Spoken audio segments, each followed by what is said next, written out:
Buying or selling a home is one of the most important decisions you'll make in your entire life. Call the Holly Ritchie team today for a free market analysis. Good evening, everyone, and welcome to a special edition of Spanning the Needs, Stories of Your Lifestyle. Today, we have a great group of people doing good in Northeast Ohio. 330 to go live, the media network. Hank, Jess, thanks for joining me tonight. Thank you for having us. Absolutely. Thanks for having us. No, not a problem. You guys are doing a lot up there and kind of doing it off a different vibe that you may not normally see. Kind of created back when, like you said, we talked a little bit off camera, that it was just something to have fun with and really make a difference. And actually, Hank, or just talk about what 3-3 to go really is. Go ahead, Jess. All right. Well, I'm happy to inform you that 330 to go is Akron and Northeast Ohio's hottest and fastest growing news and entertainment network. We, as you said, got started right about 5 years ago now, through kind of a push from the community to see what a couple of fellas who had been involved in a different community event could really do when put to the community with reviewing different food stuff, different sports. Really, it just kind of started very organically. And from there, things kind of just started rolling and took off. So, Hank, why don't you tell them what you cover on a regular basis, since we started kind of small and have branched out from there? Well, it started, Anthony, with food and football, right? It was like, hey, let's do a podcast. They're like, what do you want to do? Let's talk about Akron. Okay, well, great. Well, what?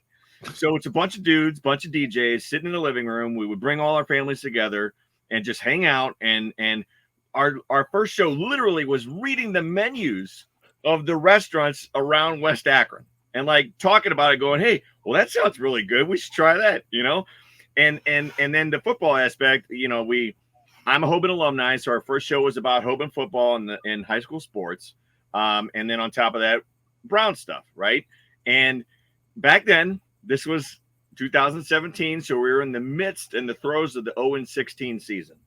Yeah. So those first like 4 or 5 episodes were all about just stuff like that, And then we were like, okay, well, this is fun. This is cool. Lots of folks were following us from like our church, from like our local community. So people that we knew. We had a base of like 500 to 1,000 followers when we started. Okay. And then we were like, okay, well, we're going to take the holidays off. We'll see you guys in a month. And then Corey Coleman dropped the football. And at that moment we were like, the Browns went 0-16. McNeil's going to do this parade. We can't not cover this. We have to cover this. Okay. So our first real big show where we brought in guests was, we actually were the first organization in the country to interview Chris McNeil live on the air and talk about the upcoming Perfect Season Parade 2.0. And we had the Bone Lady on as a special guest and the Cleveland Skeletons mascot as well. Okay. And when I called McNeil initially, I was like, hey, we want to bring you on. We want to talk about the parade coming up. And he goes, wait a second. You don't want to make fun of me? You want to just give me a platform to let me tell you what's happening? And he's like, this is great. And it was right then that we realized, okay, well, we can do other things. And more importantly, the benefit of that initial parade was for the Cleveland Food Bank. And people kind of glossed over that. It was a really big deal. There were a lot of people. They raised a lot of money and a lot of food was donated.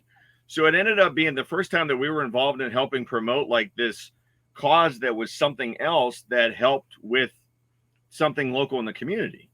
So that was like, okay, well, this was cool. So then at that point through 2018, that's when we started doing what we considered to be a weekly show. So we would do one topic every Sunday, and it was wide and variety back then. And we didn't know what we were doing at all. I could make the claim that we still don't. But at that aren't you supposed to say that you knew what you were doing the whole time? No, we are. It's like we're playing pin the tail on the donkey. But with alcohol. So it's like, we're hanging out, we're having a drink, we're at a bar covering this, whatever, and just trying to figure out what our topic is. the first time, though, it's very vivid that where I remember we covered a serious topic was about pet and animal adoption. And we had a rescue pit bull in the house. Okay. This is a 150-pound dog. And the person that was speaking at the time just kind of went off on like policies of like dog adoption centers and talked about like the euthanization of dogs that are considered to be overly aggressive or unadoptable. Okay. And within 3 days, we were contacted by those organizations that said they wanted to come on our show and tell their side of the story.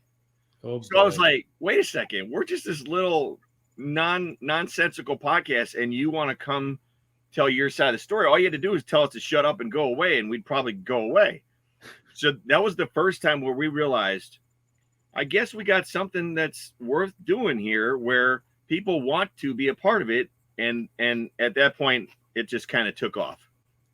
That's funny, where now everyone wants to kind of jump on the bandwagon because you're now this new thing. Well, back in 2017, that's kind of when the podcasts kind of really started, like maybe 2015. They weren't really there yet, but I think as the years progressed, it became bigger. Like podcast, what's a podcast? Then the wheels started turning.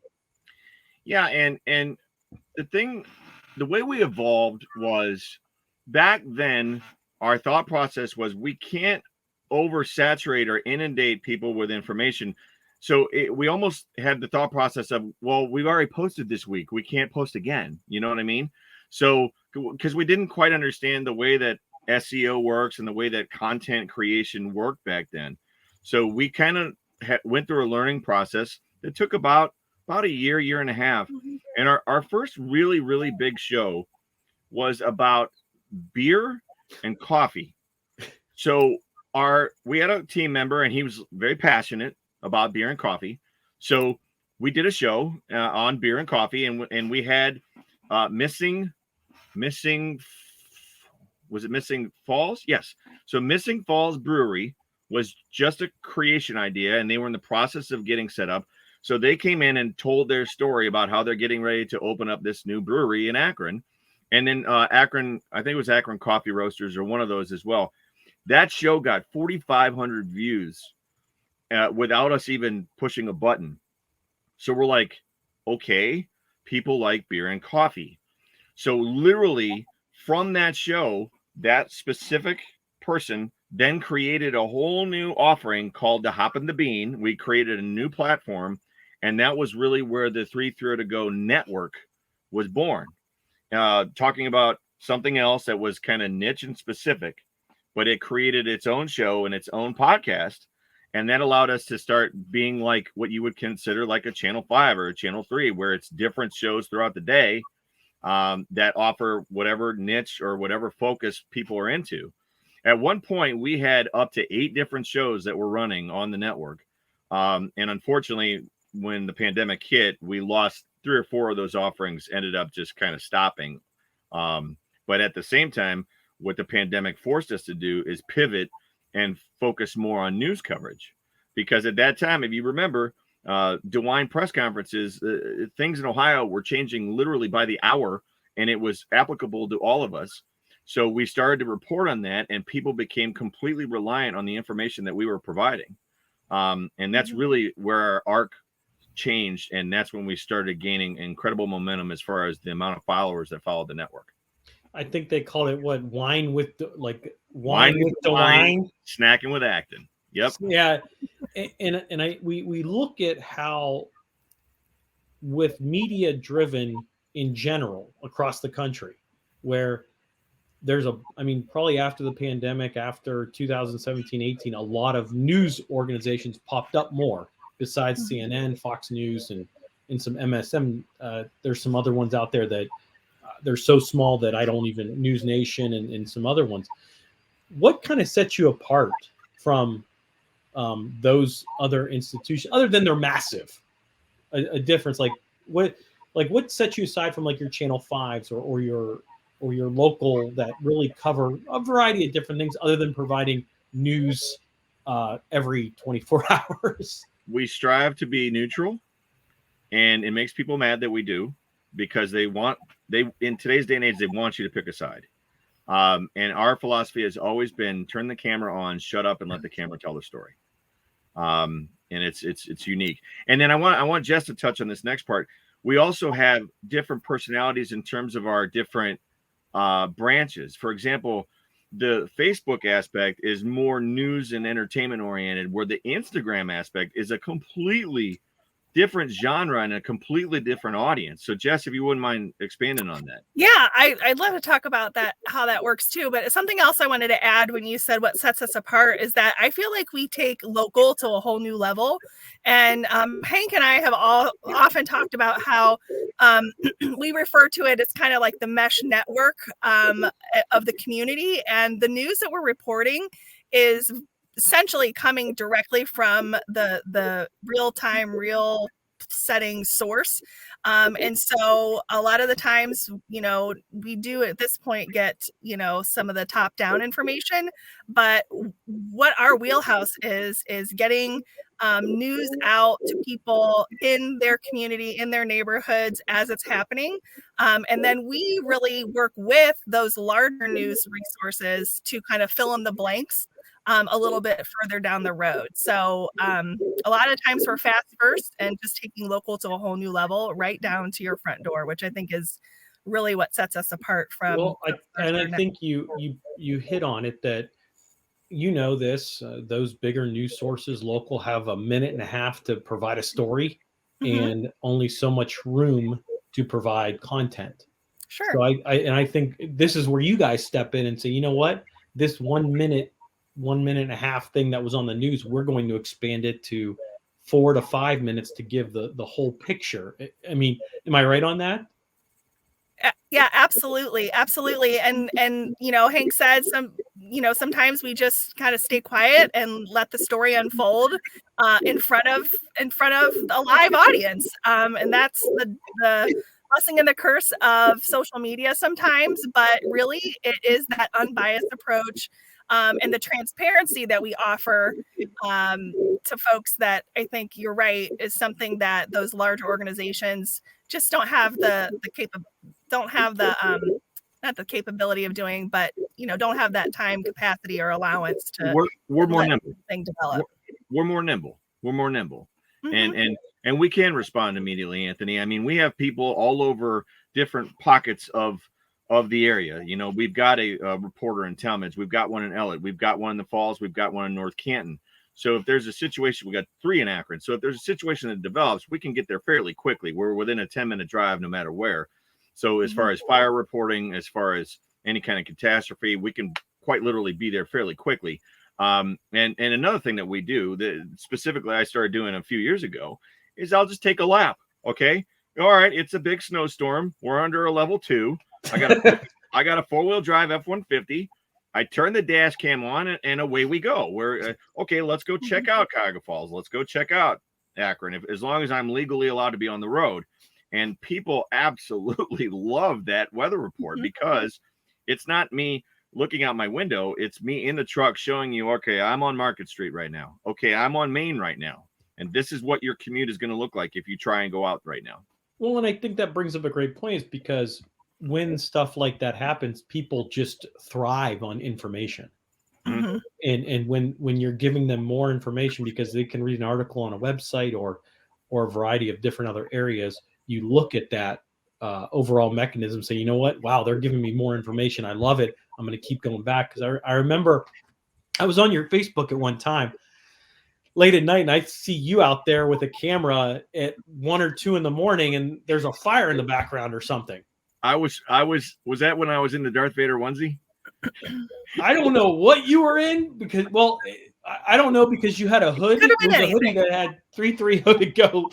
Oh, that was probably Timber Top. That was a what we call a mass casualty event, and I was terrified of what the outcome of that was going to be, because this was the one where the carbon monoxide scare took place, and they actually did have one person individual did pass away from that, but they were evacuating 10 to 15 people. So I get there and I'm watching ambulance after ambulance after ambulance going by, and I'm just going, what is going on right now?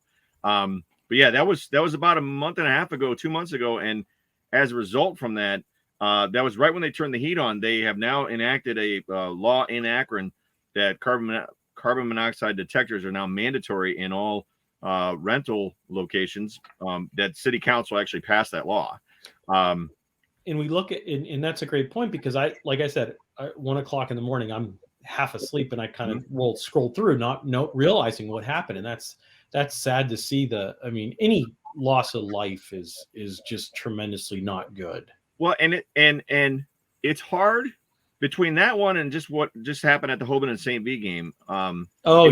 It's very difficult to be a reporter in those circumstances and to try and, number one, maintain your calm and composure because you're shook, and number two, come up with the right words so you're telling the story and sharing the information without panicking more people or without sensationalizing it or making it worse than it is.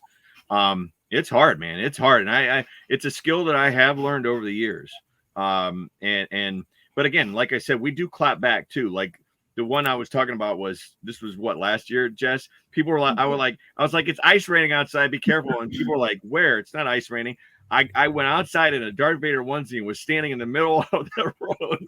And I'm standing there sliding around going, tell me it's not ice raining right now. So we do love to have those interactions with our audience where we will clap back too, right? And it's fun, but we try and keep it professional. Yeah. You know what? I wanted to add too, another thing, kind of getting back to what your original question is like back to what sets us apart, is that we do kind of have something for everyone. So like Hank was saying, our Facebook page is really our primary like feed that people are going to get that news, get that information, get those real-time updates. But we do have Instagram, and he's right. It's a completely different vibe. It's got a lot more of like the show specific stuff. It's got a lot more, as Hank likes to say, pretty things over there. We feature our morning pour, which is basically coffee with us every single morning. And people love that. We do lots of support for different small businesses and stuff through like different, the morning pour and our different shows and our different platforms. So I think something that else, also sets us apart is the fact that there really is a corner of the 330 for every single person in the 330. And I think that that's a really cool thing that you don't get with those bigger entities.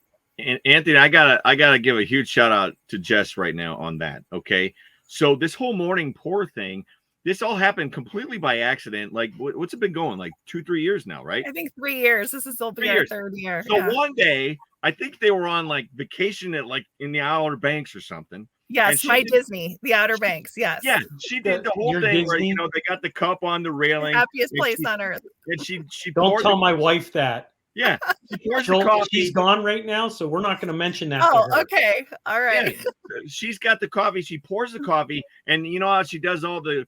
Again, all that technology is beyond me because I'm the old guy. All right, but she does the whole thing where, she does the whole thing where it's playing the music in the background, right? Do. And here we are. We're at the Outer Banks, and then she did that for the week. Okay, well then she stopped doing it. She gets home and she didn't do it. Well, people started messaging her.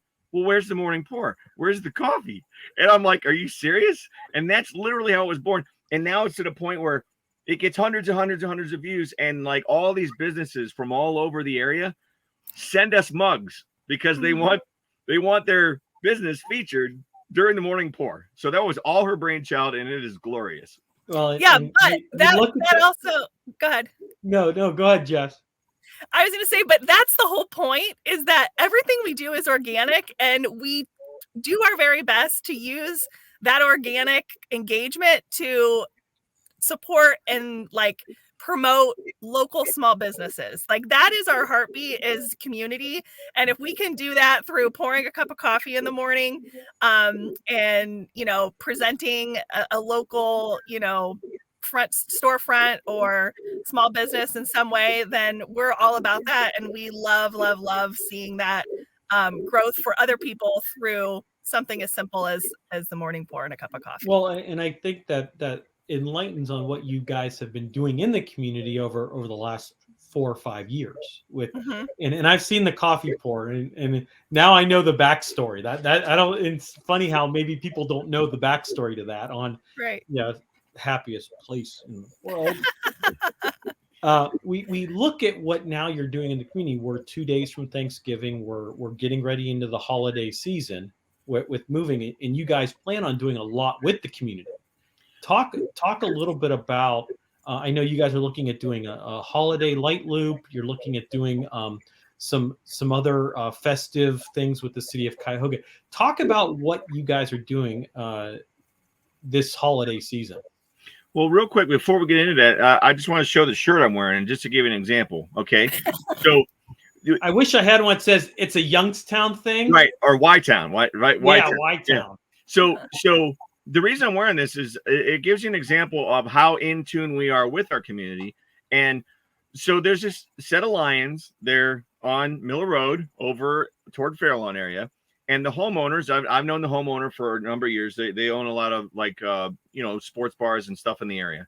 And for years and years and years, when it's time for the snow to fall, they cover these stone lions up and they wrap them real tight to keep them protected because they're right on the road and there's a lot of salt water and the salt erodes the concrete. I think it's sandstone or limestone, whatever. Mm-hmm. Point being, for years and years and years they've done this. So we always make this big joke that when the lions are unwrapped, it's time for spring, and when the lions get wrapped up, it's time for winter, right? So the last couple of years, we've started covering this to a point where last year I did a joint story with Channel 5, and we covered them together, the unwrapping of the lions, right? So now what we did is we actually made shirts, and it says it's an Akron thing, the Miller Road Lions, and then through the owner of the home, I'm like, okay, well, what do you like? What would you like us to donate to? And he's real big into cancer research and children's research and stuff. So his thing is St. Jude's. So we started selling these shirts back in the spring. And for every shirt that's sold, we take whatever will be profit and we're going to donate it at St. Jude's. And we're already up close to $200 just by selling shirts. So that's just an idea of what we do in terms of community involvement.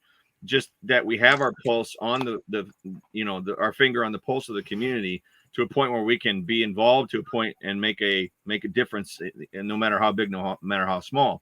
But as far as what's coming up with the holidays, oh my gosh, I was just on our meeting, me and Moonman this morning, and we got so many things coming up in the next couple of weeks between the Santa coverages and the parade coverages and the Shop with a Cop coverages, and then we got the light loops, which you touched on, which we started providing those. Was this our 4th year, Jess?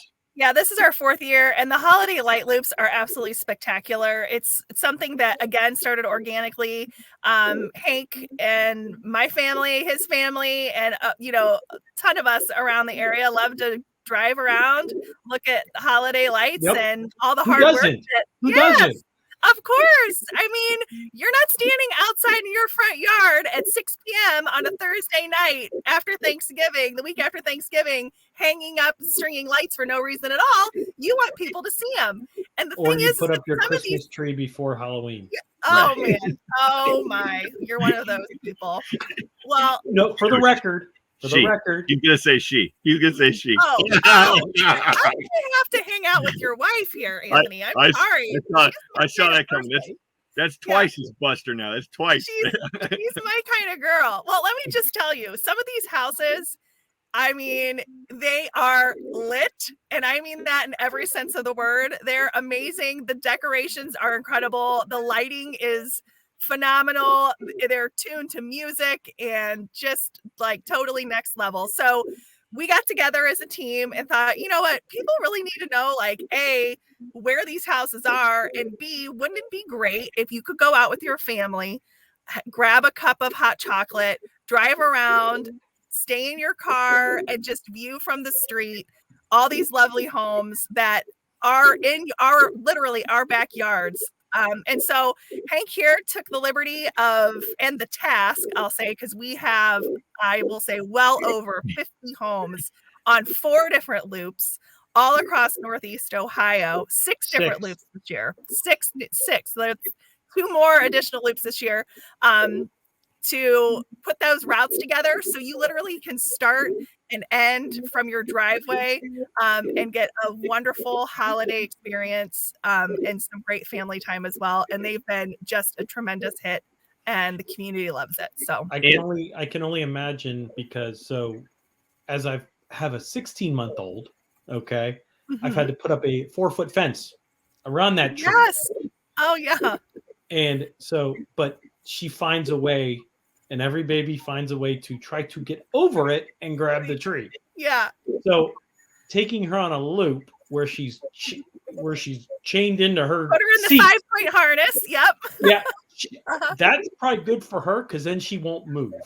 That's right. It's interesting, Anthony. So when we started doing this, again, it was like, I don't know, this would be 2019, I think was year one. Mm-hmm. Yep. And maybe there were like 20, 25 homes, and we just kind of did it experimentally. And then what happened was, when the pandemic happened, there was literally nothing else for people to do in 2020 during that Christmas holiday season. Mm-hmm. And the loops became the number one thing in Northeast Ohio activity-wise for people to do. And we happen to have about 50 houses that year. And some of these, I mean, you've heard of the one, you probably heard of the Griswold house in Wadsworth. Have you heard of that one? I've heard of quite a bit of houses just in Northeast Ohio, from Youngstown to Akron to Cleveland. So I couldn't really tell you like if that's the house, because we have some houses down here that provide that, and we'll talk a little in. But yeah, I there's one that I really want to go see that getting off topic. That I think it was a castle in Akron. It's maybe a museum right now, or a park in Akron. I'm not exactly sure. Castle Noel?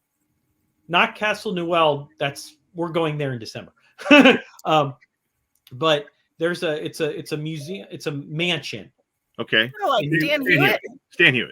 Stan Hewitt.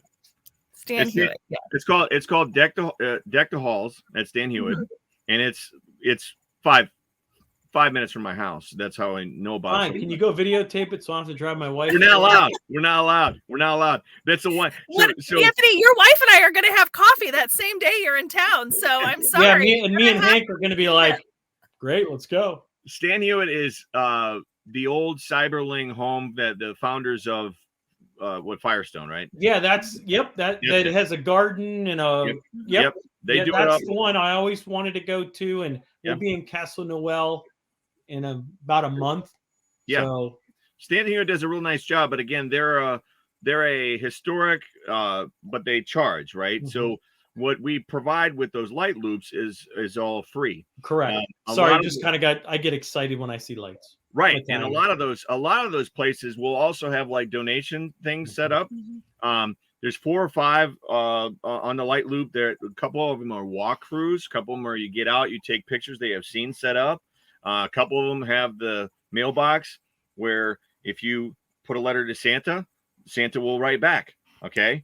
So these are all these people go all out. I mean, and it's just been an amazing experience, not only to cover it and to do it, to provide that service, but also to get to know the people and to get to know their heart behind it, and just how so excited they are to provide that for the community, especially when you go to some of these places and they're dressed up as Santa and Mrs. Claus, and they're standing at the end of the driveway greeting people as they go by. And the best last year was the frozen castle. So two ladies used their business to turn their business into the castle from Frozen. And then each night over the weekends, they would dress up as Anna and Elsa. Yeah, don't tell my wife that. They would drop. It's down in Canada. My wife is going to watch this and going to be questioning me for a week on all this. We went and we drove. We got there right at the right time. And I got to take my then 5 or 6 year old to physically go up and meet Anna and Elsa. And you sure it wasn't your Darth Vader onesie? she was just like, that day. Oh my God, it's Anna and Elsa. I mean, and they had an animatronic. Who's the snowman guy? Yeah, what's his name? Olaf. Thank you. Oh. They had an animatronic. Hank, Olaf. Yeah. Hey, I said Frosty. Yeah. You guys. Yeah. Oh. The point is that the way that these people go about it and to be able to provide that service is one of the joys that we experience. And no house is too big and no house is too small. And my favorite of all time is in the Cuyahoga Falls area. because they get the neighbor involved. So it's the house here and the house across the street, and it's the Christmas trees that are to the music, and the Christmas trees are talking smack and arguing with each other across the road. It is just phenomenal. Okay. And that's just a small example, but it's such a wonderful experience that we are part of. When would we plan on, so if someone wanted to register, I know we're 2 days from Halloween. Today's November 22nd. What's it look like? When can people put information in? What's the deadlines? Correction on you, 2 days from Thanksgiving, not Halloween. Okay. So I haven't finished my candy yet. I'm giving folks until Friday to register their home to be on the loop. Okay. Mm-hmm. Then I go into full creation mode over the weekend, because we got Ohio State and Michigan coming up. So I'll be working on that, and I'll be covering the Browns. So in between all that time, we put all the loops together in the maps. We map it all out. And then we will release that actual loops on November 30th, which is that Wednesday. Mm-hmm. And by that point, we expect everybody that's on the loops to have lit their house and be ready for the opening weekend. That's that first weekend of December, which in this year, I'm going to actually be attending. One of the homes does like an official like neighborhood light up, like you see on like those great Light Wars shows or whatever. So I'm going to be attending one of those in Copley on December 3rd.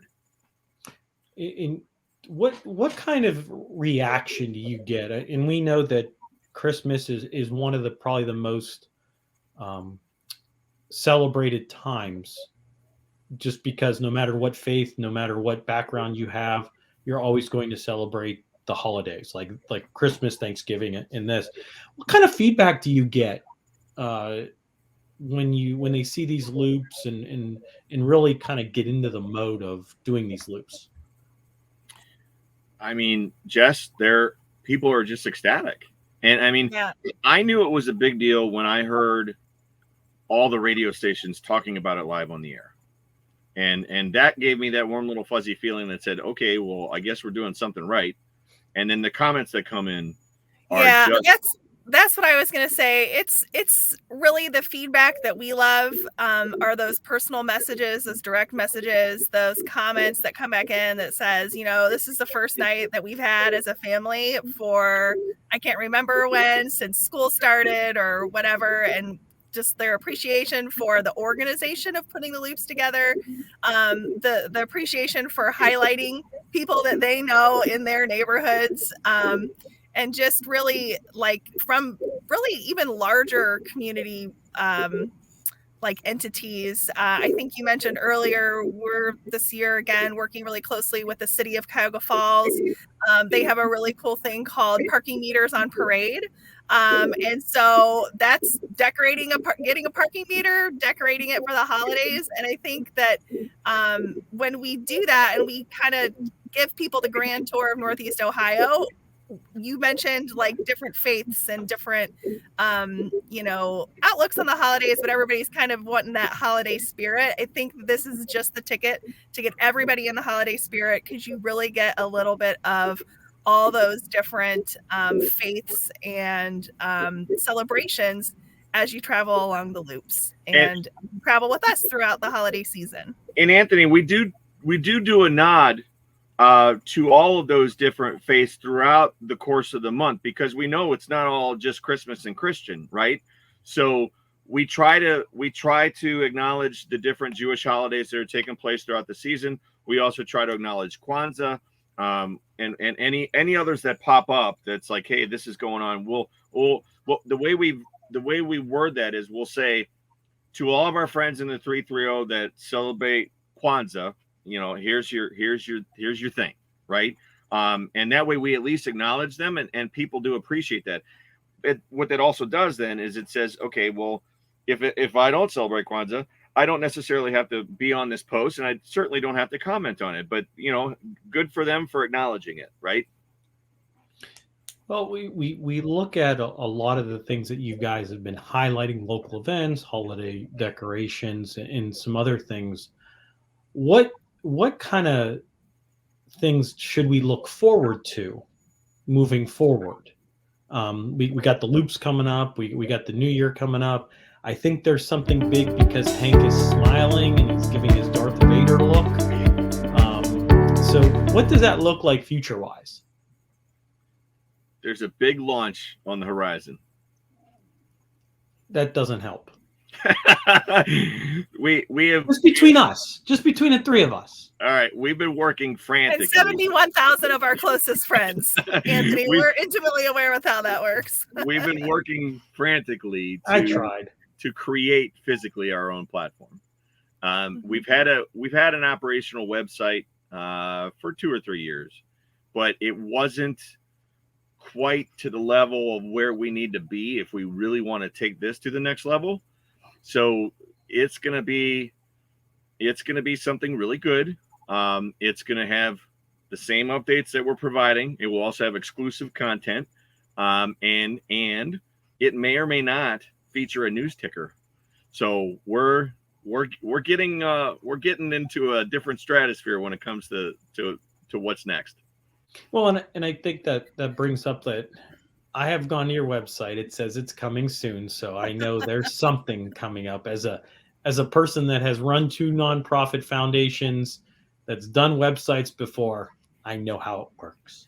Yeah, it's a really, really heavy lift, but we are so excited about taking the 330 to Go network to the next level, because we are essentially just doing this in response to the demand and the need from our closest, like I said, 71,000 of our closest friends who follow us all the time, every day, and continue to support us and kind of come to us for those questions and answers and dialogue and experiences and, sense of community. That really is what we're doing. We are super all about relationships, and our goal is to build a relationship with the person on the other side of the screen. And the way we do that is just through telling stories and sharing the news. So hopefully this website will allow us to continue to do that and just take it a step further in a much more centrally located fashion. I'll give you an idea how we operate, Anthony. Last year, Jess was like, I want to do a high school football show. I want a high school football. Like the whole season last year, she was like, I want to do, like, almost like Grumpy Smurf. I want a high school football show. You mean like Walter from Jeff Dunham? Yes, 100%. Okay. So this year, she put her husband on that task. Tonight's episode will be episode 14 of local weekly high school football coverage. And that show has just exploded because people love having that really niche coverage of the local talent that's right here in Akron, Canton. I mean, we're featuring West Branch, right? So those are the things that we do. West Branch is just south of us. They're Beloit. They're amazing. They're going to be. Yep, they're playing in the regional semis, I think. Mm-hmm. They got a good squad, man. You got to look at it as, and I'll say this on 2 realms, and as a former sports information director for a 21 school league back in the day. Okay. Yeah, I many talents that are some of talents and some are useless talents. It's like how I say it. That college or high school football is the bread and butter, or the tradition of almost each high school team. No matter good, bad, medium, experience, they're always going to have their nights. Totally. The problem you kind of run into now is population. And you look at it as, no matter anywhere in Ohio, I mean, we have lost students, funding's down, but like you said, the bread and butter is high school football in Northeast Ohio because of the tradition. And right now, if you look at the teams still remaining for us to cover, we got West Branch, we got Mogador, we got Hoban, and we got Massillon. Okay. Yep. I mean, that when you talk tradition and football, all right, and even West Branch, that was a big game because they actually beat Buchtel. Okay. Yep. Again, another powerhouse locally. So the point is, go ahead. Yeah, and I will also say I am just sports fan, regardless of it's football. I don't care if you're playing ping pong. I want to watch it. So Pickleball. like, yes, any of that, I'm game.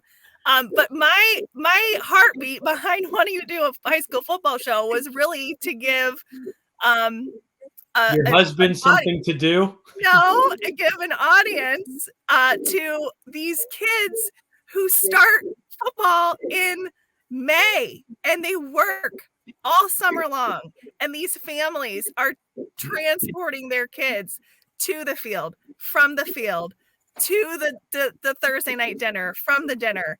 And there's so much time, effort, energy, and community in just something as simple as high school football. But I think that we are remiss if we don't spend a good amount of time talking about all of the fun that's with it, but all of the good stuff that happens behind the scenes with just the schools and the communities and all those sorts of ancillary benefactors that come into play with high school football. You guys, you're right. It's a staple. But I feel like it needs its own thing. So thus 330 to go high school football show. I mean, and it went great. They've been having a ball. People love it, man. We go and we did it like college game days. So it'd be like, hey, we're coming to your city. So it'd be like, hey, who wants to host us? And next thing you know, we're at a Mogador bar. Who wants to host us? Next thing you know, we're at a Massillon City area bar, right? It was cool. And it was nice because I didn't have to do any of it. I got to just stay at my news desk and I'm like, good job, guys. Way to go. I'll rope you in, ready to go live. You're the director. So yeah. And we look at that as and what we've been talking about is community based, where you're like you said, Jess, relationship based, family based, community based, and we look at that as a really good thing too, because everyone wants relationships and everyone just it's community now. Let me of course, give you go ahead. Yeah, everybody wants to feel valued and known. And if we are helping that, the person on the other side of the screen to feel valued and known, then we've done our job for the day. Let me give you an example from last week. And it's just where our whole thing is, how do we be an entertaining and useful resource to people, right? Last week, and again, every day we wake up, we have no idea what's going to happen that day. None at all. Zero. Yeah. And last week, a girl in Stowe, who has disability, I think she got cerebral palsy. Her name's Valentina, if I remember correctly. Valentina, yeah. So is that the one with the wheelchair, or you walker? saw that story. That somehow the wheelchair got taken. We're not going to speculate, but it disappeared, right? So someone through what Jess pointed out in our inbox, crowdsourcing, we got a message that said, "Hey, check this out. Stowe Monroe Falls High School or whoever had just posted about it." So we're like, okay, well. And I just went and I hit share and I said, folks, a community in need, see if you can help, whatever it was, right? And it just went to a point where now you got all these people involved, and next thing you know, she's got a new chair and it's being donated, and then the people are contacting us to come and cover the story as an exclusive initially because we were the ones that put the word out there, right? And then I got our Stowe reporter shows up, she goes live, we show the girl get the chair, she does a lap, she's all happy. And that to me is soup to nuts in terms of the full service of a community involved story. Okay. We were told there was a problem. We shared the problem. Someone helped, not us, but someone helped solve the problem. And then we helped just tell the story of the way the problem was solved. Well, and one thing I've learned, especially Mahoning Valley, and I know Northeast Ohio, I know a lot of people all over the area, that this area cares about its community. No matter what it is, when people are in need, people are going to come to the rescue. You look at when you watch the news, or maybe I reference news, but when you look on media platforms, social media in general, what do you see? Mostly bad news. This happened, this happened, this happened. You got about 75 to 80, 90% are good people. It's always the one bad apple that kind of ruins it for that group. Yeah, and our role is to highlight the good, share the positive. And you guys are doing that, and I wish you the best, and you guys are doing great work up there in Northeast Ohio. Hank, I'll say prayers for you as you do the bus route for the Browns for the storm, which happened 2 days. Yeah, something like that. I mean, if they, yeah, right. We're talking in the past. Yeah, well, it is what it is. And I appreciate you guys taking time. I know you guys are busy and because of the holidays, and we appreciate what you do. And appreciate you guys. Hank, where can they find you or find your media network? So if you go on Facebook, you just put in the numbers and then words, and all together, smashed together. So it's 3302go is the name of the page that's on Facebook. You also find the same handle on Instagram. I'm on Twitter, but those are also my personal views too, so it's not as beneficial. But I do still provide news services over there as well. And then again, the website is coming soon. It is active, but it isn't ready to go yet. So that's 3302go.com, I believe. Am I missing anything, Jess? Is there any other platform we're on? No, Facebook, Instagram, Twitter, 3302go.com. YouTube. You can find us on YouTube. Yes. Our YouTube is a lot of archived information and stuff on there. So we do utilize that for. Yep. We try and archive all the videos that any coverage that we do, especially the ones where we're featuring and highlighting small businesses. We put that up on the YouTube channel. Well, I appreciate you guys taking time, and we appreciate you guys joining us. And at the end of each show, I like to have some fun with my guests with some rapid firing questions. Are you both ready? Or let's just say that the answer can be personal or professional. I've never seen a right or wrong answer. Hit me. Well, with Hank, we'll see where Hank goes. Calls himself old man, but we'll go from there. Best accomplishment. Hank first. Best accomplishment. Having 4 kids and having them all still be alive. Jess? Dude, I mean, my kids, obviously. Okay. Yeah. Okay. Who's your role models? Jess? Lydia Finette, I would say right now. Oh, that's a quick answer. Mm-hmm. Hank? I'd probably go with somebody like a Morgan Freeman. Okay. Nothing wrong with that. Nothing wrong with that. It's like I said, it's right or wrong answer. It's all your preference. Now, the last question that you may have some trouble with, if there was one person you'd want to meet, past or present, who would it be and why?